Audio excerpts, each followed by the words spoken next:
제가 어린 시절에 아버지와 함께 영화를 보러 갔던 그 극장의 영화, 특별히 성화 가운데 기억에 남는 것, 10개, 왕중왕, 코바디스 등등. 여기 계신 분들 많은 분들이 보셨을 텐데 그 가운데 가장 기억에 남는 것은 배너입니다. 배너. 원래 이 남북 전쟁의 장군이기도 했고 외교관이고 정치가였고 그 다음에 작가였던 루 월러스라는 분이 쓴 소설 벤허, 원래 타이틀은 A Tale of the Christ, 그리스도의 이야기라는 소설을 원작으로 만든 그런 영화입니다. 보니까요 1959년에 처음 개봉했습니다. 아주 오래된 영화죠. 또 러닝타임을 보니까 총 212분이라고 하니까요 별로 안 놀라시는데 3시간 32분이에요. 그 중간에 인터미션 잠깐 쉬는 시간이 있었던 것도 기억이 납니다. 대한극장 국도극장에서 장기 상영됐는데 찰턴 웨스턴의 그 멋진 외모와 또 연기가 기억나는 분들도 많이 계시리라 생각이 됩니다. 그 이야기 스토리를 잠깐 나누면 이렇습니다. 로마 제국 시대에 벤허라는 유대인 귀족이 있었는데 자기의 옛 친구이기도 하고 이제 로마의 사령관이었던 새롭게 부여한 메살라라는 친구와 이제 갈등이 생기지요. 베너의 여동생이 실수로 기와장을 총독에게 떨어뜨리게 되면서 그 베너의 어머니와 여동생이 감옥에 갇히게 됩니다.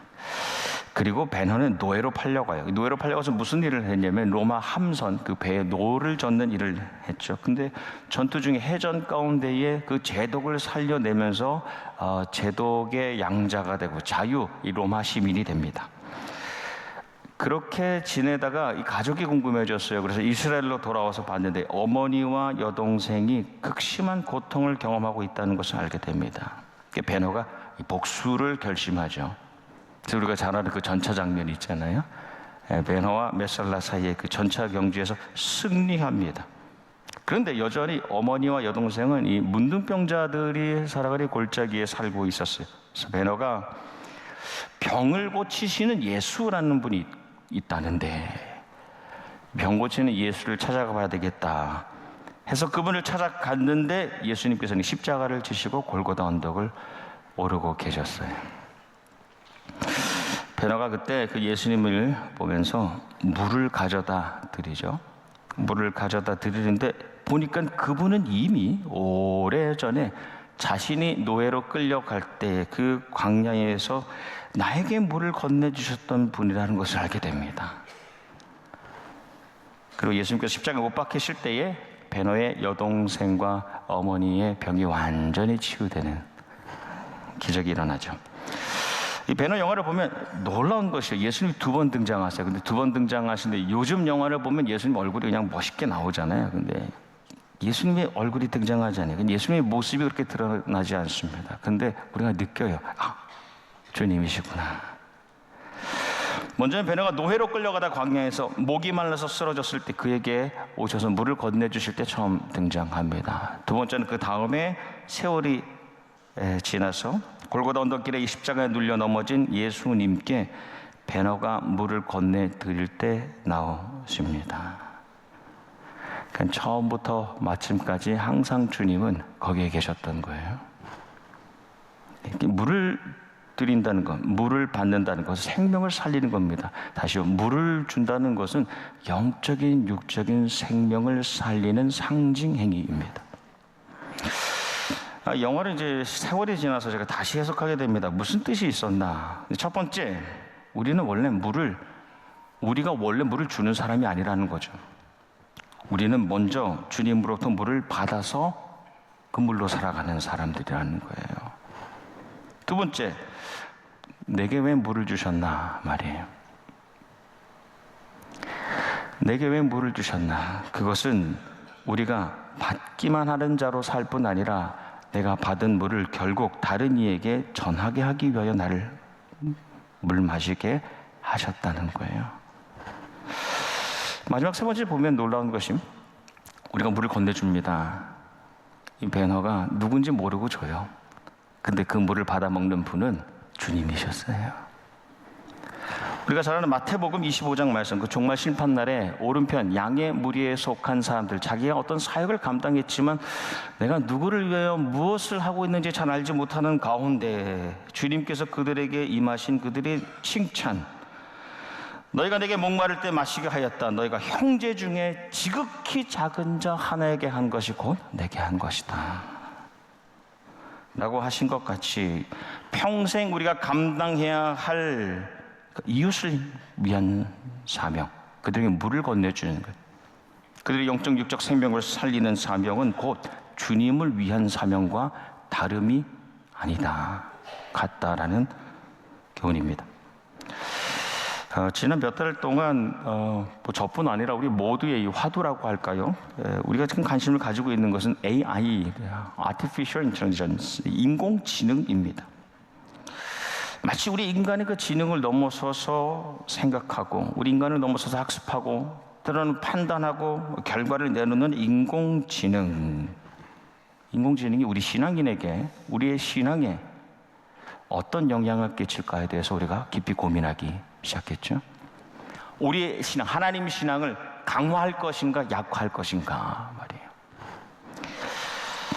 이런 생각이 들었어요.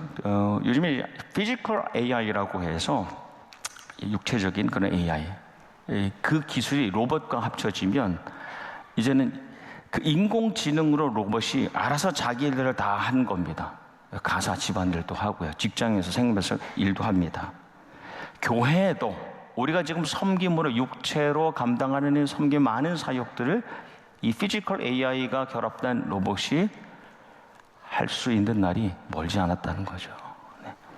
그 주차 안내, 식당 봉사, 또 AI 로봇이 할 날이 가까웠는데, 이런 시대에 우리 하나님을 향한 우리의 신앙이 약화될 것인가 강화될 것인가에 대한 고민들.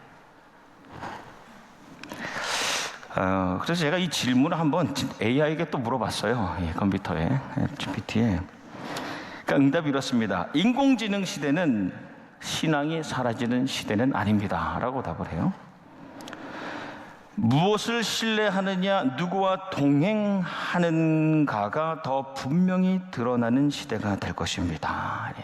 AI는 인간의 능력을 확장하지만 신앙은 인간의 방향을 잡아줄 것입니다 라고 하니까 은혜는 되는데 또 섬뜩해요.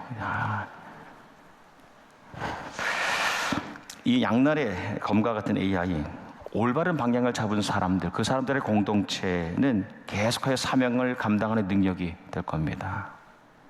근데 그릇된 방향을 잡은 사람들과 그들의 공동체는 점점 무신앙, 하나님 없음, 하나님 없는, 하나님 부재, 하나님 아닌 인간이 중심되는 결론으로 우리를 끌고 갈 수 있다는 거죠. 그러나 우리는 하나님 계심, 이게 신앙이잖아요. 하나님 계심, 하나님이 함께 하심, 임재의 신앙의 방향을 항상 잡아가려고 노력해야 됩니다. 안 그러면 우리가 끌려갈 수 있다는 거예요. 그런 시대가 너무나 가까이 왔다. 오래된 약속 구약이 말라기로 마쳤습니다. 이제 새로운 약속 신약이 마태복음으로 시작합니다. 마태복음 1장은 우리가 잘 아는 대로 아브라함에서 예수님까지 이어진 족보가 나오고 바로 이어지는 예수님에 대한 예언이 나오잖아요. 그것이 오늘 우리가 나눈 말씀 아닙니까? 보라, 처녀가 잉태하여 아들을 낳을 것이요 그 이름을 임마누엘이라 하리라 하셨으니 이를 번역한즉 하나님이 우리와 함께 계시다 합니다. 이게 마태복음의 시작이에요. 놀라운 것은 마태복음을 닫는 마태복음의 마지막 28절 말씀, 볼지어다 내가 세상 끝날까지 너희와 함께 있으리라, 임마누엘입니다.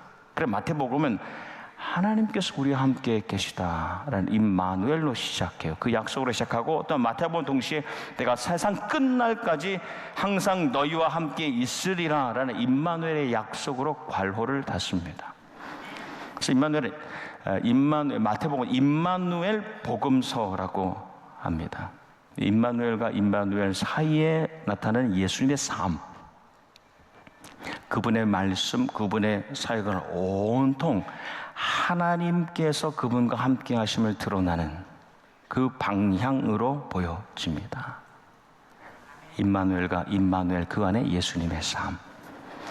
그래서 보면 마태복음 3장 말씀을 보면 예수님께서 세례를 받으시고 하늘에서 음성이 이는 내 사랑하는 아들, 내 기뻐하는 자라라고 그분과 함께하고 계심을 공표하세요.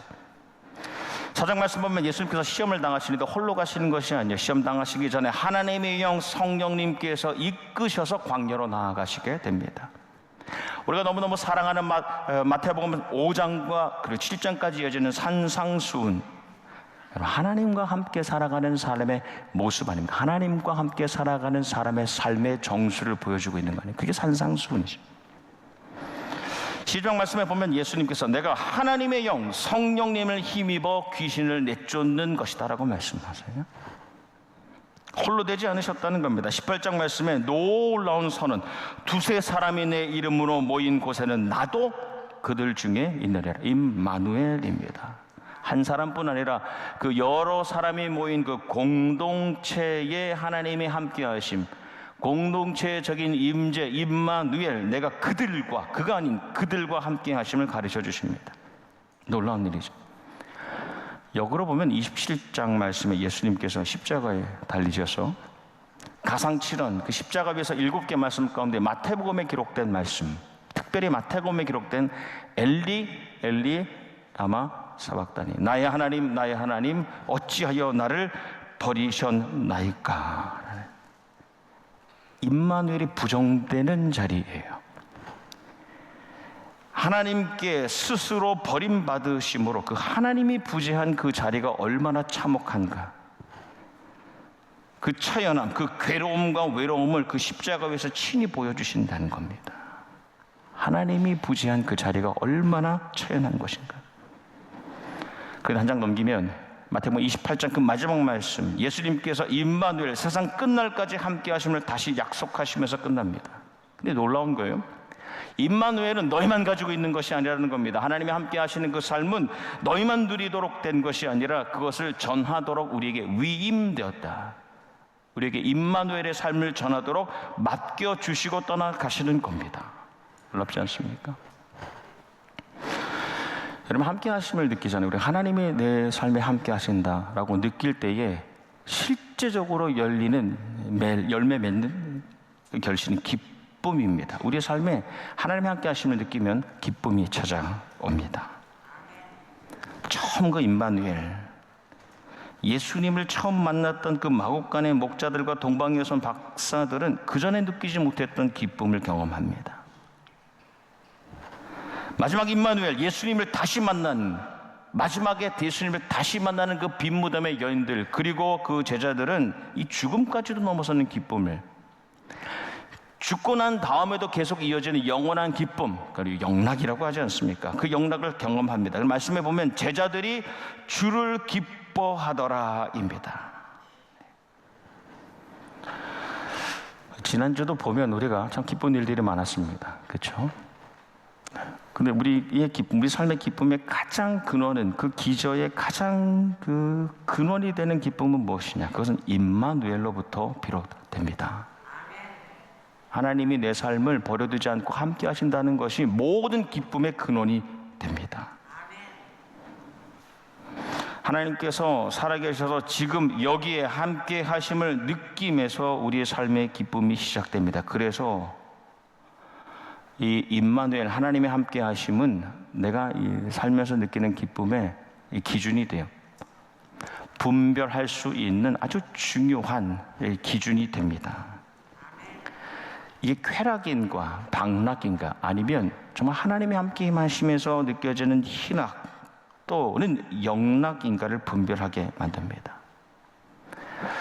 그래서 사탄 마귀는 나와 우리와 하나님이 함께함으로 느껴지는 기쁨을 막아서려고 합니다. 그래서 사탄 마귀, 같은 존재에 대한 그 역할에 따른 다른 이름 아닙니까? 사탄 마귀는, 사탄은 대적자이고 마귀는 분열자, 역할에 따라 이름이 다릅니다. 사탄은 우리로 하여금 하나님을 대적하게 만듭니다. 야, 너가 그렇게 죄를 짓는데 어떻게 하나님이 너와 함께 계시겠냐 라고 만드는 거예요. 하나님과 우리 사이를 갈라놓습니다. 그게 사탄이에요. 마귀는 우리 안에 이간질을 만들어냅니다. 우리 안에 하나님이 계시다는 것을 부정하게 만듭니다. 그래서 그래서 우리는 이게 중요한데, 우리는 하나님이 함께 하심을 의지적으로 선택하고 결단적으로 경험해야 합니다. 우리는 하나님이 내 삶에 함께 하시고 하나님께서 이 교회에, 우리 공동체, 우리 가정에 함께 하시다는 것을 의지적으로 선택해야 된다는 거예요. 이 시대는 그 선택을 하지 못하게 만드는 겁니다. 하나님이 지금 살아서 함께, 지금 여기 계시다는 것을 우리가 결단적으로 경험할 수 있어야 되는 겁니다. 하나님, 우리가 하나님이 함께 하심을 경험하고 싶습니다. 사실 임마누엘은 오래전에 8세기에 이사야 선지자에서 처음으로 선언됐습니다. 임마누엘이라고. 당시 상황이 이래서요. 남유다라는 나라, 너무 어려웠어요. 북이스라엘과 아람 연합군이 막 쳐들어오게 되는 그 상황에 남유다의 왕이었던 아하스 왕이 겁이 났어요. 어떡하나 하다가 아수르라는 신흥 강대국을 의지합니다. 잘 보이려고 성전과 궁전에 있는 모든 금을 벗겨내가지고 드렸어요. 그뿐 아니라 자식까지도 우상의 제물로 바칩니다. 하나님 보셨어요. 이사야에게 명령합니다. 아하스에게 가라. 그렇게 말해라. 너는 아하스를 만나서 이렇게 말해라. 조금 쉬운 번역이 이렇습니다. 정신을 바짝 차리고. 이 말씀에서 멈춰서게 됩니다. 정신을 바짝 차리는. 너가 지금 누구를 신앙하고 있는지, 누구를 의지하고 있는지 정신을 바짝 차리라는 거예요. 그리고 침착하게 행동하라. 두 나라는, 북이스라엘과 아람은 연기와 같으니 두려워하지 말라, 겁내지 말라. 두려워하지 말라, 겁내지 말라. 구약 성경에 계속 가장 많이 나오는 명령이 두려워하지 말라, 걱정하지, 염려하지 말라입니다. 이사야가 가서 전하자 아하스에게. 그리고 말합니다. 그대는 하나님께 징조를 보여달라 하시. 하나님이 함께 하심을 좀 보여달라고 하나님을 졸라보라는 겁니다. 하나님, 우리 나라가, 내 가정이 이렇게 어려운데 하나님이 나와 함께 하심을 보여주십시오라고 한번 요청해 보라고 합니다. 이사야가 아하스 왕에게 그렇게 말하는데 아하스가 하나님을 불신해요. 하나님 신앙이 없습니다. 그래서 그 징조를, 그 징표를 거부합니다. 그래 이사야가 이렇게 말합니다. 다윗 왕실은 들으시오. 이렇게 시작합니다. 다윗 왕실은 들으시오. 당신들은 하나님의 징조도 거절하고 하나님의 인내도 시험하니. 이제 하나님께서 친히 한 징조를 보이실 것이요, 보시오, 처녀가 잉태하여 아들을 낳을 것이요, 그 이름을 임마누엘, 임 with 마누 us 엘, 하나님 God with us라고 할 것이요 라고 선언을 하는데, 그리고 이사야가 그 다음에 태어난 아들의 이름을 임마누엘이라고 지어서 이 어려운 나라, 이 가정 상황 속에도 여전히 하나님이 우리와 함께 하심을 미리 성취하는, 선취합니다. 그리고 700년이 지나서 예수님께서 오심으로 우리 인생과 함께 하시고 우리와 함께 살아가시는 하나님의 그 예언이 온전히 그 예수님의 삶을 통해서, 그분의 말씀과 그분의 사역을 통해서 완전히 성취됩니다. 여러분이 매일매일 우리 삶의 매 순간순간 사탄과 마귀는 항상 아예 하나님 없음, 하나님 부재의 시험을 우리에게 줍니다. 이 시대가 더 그렇습니다. 하나님 없이, 하나님을 경험하지 않아도 잘 살고 있지 않냐 말입니다. 지난 한 주간도 내가 하나님의 임재를 경험하지 않아도 잘 살고 여기 오지 않았냐라는 겁니다. 하지만 이 시대에 우리는 그럼에도 임마누엘, 하나님이 함께 하심을 의지적으로 고백해야 돼요. 하나님께서 우리 부서, 우리 교과, 우리 모든 모임 가운데 하나님이 이곳에 함께 하신다라고 우리가 고백할 수 있어야 됩니다. 그리고 결단함으로 선포해야 됩니다. 하나님이 우리 교회와 우리 가정과 함께 하신, 하나님이 지금 여기 계시다, 하나님이 하나님의 말씀을 통하여 역사하고 계시다, 하나님께서 내 인생에 함께 살아가고 계시다라고 고백하고 결단해야 되는 시대가 우리가 지금 살아가고 있는 시대입니다. 그러지 않으면 항상 사탄 마귀는 하나님 없음에 대한, 하나님의 부재에 대한 유혹을 계속 우리에게 넣습니다. 우리가 잘 아는 헨리 나우엔, 하버드에서 티칭할 때, 가르칠 때 헨리 나우엔 강의실은 항상 가득 찼어요. 학생들로 다 찼습니다. 책은 출간만 하면 베스트셀러. 누가 봐도 가장 성공한 자리에 있었다. 근데 그 어느 순간 이 느낌이 오는 거예요. 내가 많은 사람들 앞에서 말하고 있는데, 내가 많은 사람들 앞에서 하나님에 대해서 말하고 있는데, 내가 정말 하나님과 함께 살고 있다는 것에 대한 확신이 서지 않는 거예요. 점점. 두려운 이야기 아닙니까? 하나님과 함께 살고 있다는 믿음이 사라지고 있다라고 느꼈어요. 더 대단한 것은 그걸 느끼는 순간 자기 자리를 내려놨습니다. 공동체로 들어가죠. 라루시라는 직접 장애인들이 모여 사는 공동체로 들어갑니다. 나우엔이 거기서 한 사람 만납니다. 많은 사람 만나지 않았어요. 지적장애를 가지고 있는 아담이라는 한 청년을 만났습니다. 그 청년과 시간을 보내는데, 그 청년은 아무래도 장애가 있으니까 말을 거의 못했어요. 그 전에 자기가 하고 싶었던 이 대화, 영적인 대화라던가 어떤 신학적인 질문을 이렇게 나눌 수가 없는 거예요. 이 친구랑은. 아주 단순하게 일상을 보냅니다. 이제 손잡고 걷는 거예요. 그냥 이 친구와 이 청년과 손잡고 걷는, 속도에 맞춰서. 대부분이 침묵의 시간이었어요. 어느 순간 이 나우엔이 깨닫게 됩니다. 내가 아담을 가르치러 온 줄 알았는데 그가 나를 가르치고 있었다는 것. 그는 아무 말도 없었지만 그의 존재 자체가 나를 향해 말하고 있었다는 거예요. 함께 살아가면 통해서 내가 볼 때는 연약한 자 같지만 그가 나에게 말하고 있었다는 거예요. 이렇게 지금 여기 내가 나와 함께 있는 것만으로도 충분하다. Here and now, simply being with me is enough. Simply being with me is enough. 여러분, 예수님의 사명, 우리가 기억하는 노래, 대단한 말씀들과 대단한 사역들, 그것에 앞서서 임마누엘, 우리 살아가는 삶의 현장에 오시고 우리가 같은 자리에서 함께 머무심으로 하나님께서 그에게 맡겨주신 사명을 이루어내셨습니다. 그래서 나우엔이 그 경험을 하면서 책을 쓰죠. 아담 하나님의 사랑받은 자라는 책에서 이렇게 고백합니다. 아담은 장애가 있지만 세상에 복음을 전하도록 보내졌다.